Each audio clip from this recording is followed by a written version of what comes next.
Hi friends, welcome to my channel Krisa's kitchen recipe. இன்றைக்கி நம்ம கார்த்திகை தீபம் ஸ்பெஷலாக ரொம்ப ஈஸியான முறையில் பொரி உருண்டை எப்படி பண்ணுறது தான் பார்க்க போகிறோம்.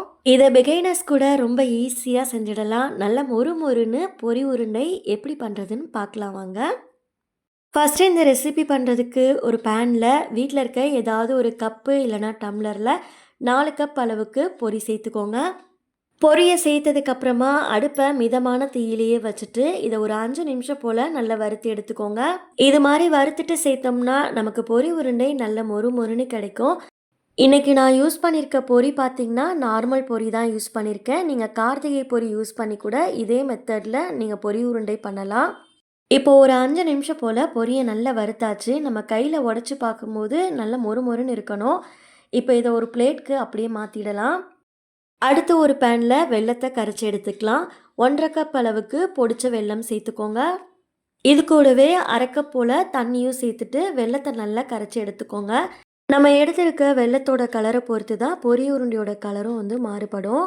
அடுப்பை ஹை ஃப்ளேம்லேயும் மீடியம் ஃப்ளேம்லேயும் மாற்றி வச்சுட்டு வெல்லத்தை நல்லா கரைச்சி எடுத்துக்கோங்க. இப்போ பாருங்கள், வெல்லம் நல்லா கரைஞ்சி வந்துருச்சு. இந்த அளவுக்கு வெல்லம் நல்லா கரைஞ்சி வந்ததுக்கப்புறமா நீங்கள் எந்த பாத்திரத்தில் பொரி உருண்டை பண்ண போகிறீங்களோ அதில் இதை வடிகட்டி எடுத்துக்கோங்க. வடிகட்டிட்டு சேர்க்கும்போது இதில் இருக்க தூசியெல்லாம் அப்படியே தங்கிடும். இப்போ இதை சேர்த்ததுக்கப்புறமா அடுப்பை மீடியம்லேயே வச்சுட்டு இதை நல்லா கலந்து விட்டுக்கோங்க. இப்போ பார்த்தீங்கன்னா நம்ம பாகுப்பதம் செக் பண்ணணும். அதனால் லைட்டாக கொதி வரும்போதே இதில் 1/4 டீஸ்பூன் போல் ஏலக்காய் தூள், 1 பிஞ்ச் அளவுக்கு உப்பு சேர்த்துட்டு நல்லா கலந்து விட்டுக்கோங்க. அடுப்பை மீடியம் ஃப்ளேம்லேயே வச்சுக்கோங்க. சைடில் ஒரு பாத்திரத்தில் கொஞ்சமாக தண்ணி எடுத்து வச்சுக்கோங்க. அப்பப்போ நம்ம பாகுப்பதம் செக் பண்ணுறதுக்கு ஈஸியாக இருக்கும். இது கொதிச்சிட்டு இருக்கும்போது இடையிடையே கொஞ்சமாக வெள்ளைப்பாகை தண்ணியில் சேர்த்துட்டு பாகுப்பதம் செக் பண்ணிக்கோங்க. இப்போ பார்த்திங்கன்னா பாகுப்பதம் இன்னும் சரியாக வரல. தண்ணியில் கரையுது. அதனால் இன்னும் கொஞ்சம் நேரம் நல்லா கொதிக்கட்டும். இப்போது இன்னும் கொஞ்சம் திக்காக ஆரம்பிச்சிருக்கு. மறுபடியும் நம்ம பாகுப்பதம் செக் பண்ணிக்கலாம். தண்ணியில் கொஞ்சமாக வெள்ளைப்பாகு சேர்த்துட்டு செக் பண்ணிக்கோங்க. இந்த டைம் பார்த்திங்கன்னா கையில் எடுக்கிறதுக்கு ஈஸியாக இருக்குது. ஆனால் கொஞ்சம் கொலன்னு இருக்க மாதிரி இருக்குது.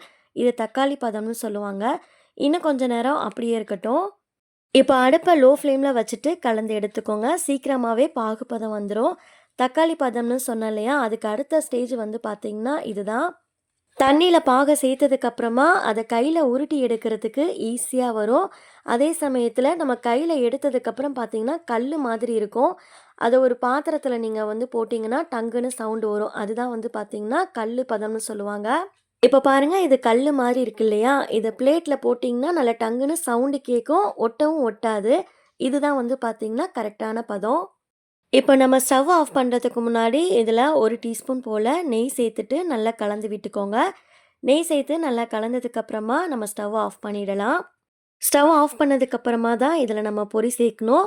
பொரி சேர்த்ததுக்கப்புறமா உடனே நல்லா கலந்து விட்டுக்கோங்க. பொரியோட எல்லா பக்கமும் வெள்ளைப்பாகு படுற மாதிரி நல்லா கலந்து விட்டுக்கோங்க. இப்போ பாருங்கள், நம்ம நல்லா கலந்து விட்டாச்சு. இதை சூடாக இருக்கும் போதே நம்ம உருண்டை பிடிச்சிடணும். இல்லைனா அப்படியே பாத்திரத்தில் ஒட்டிக்கும்.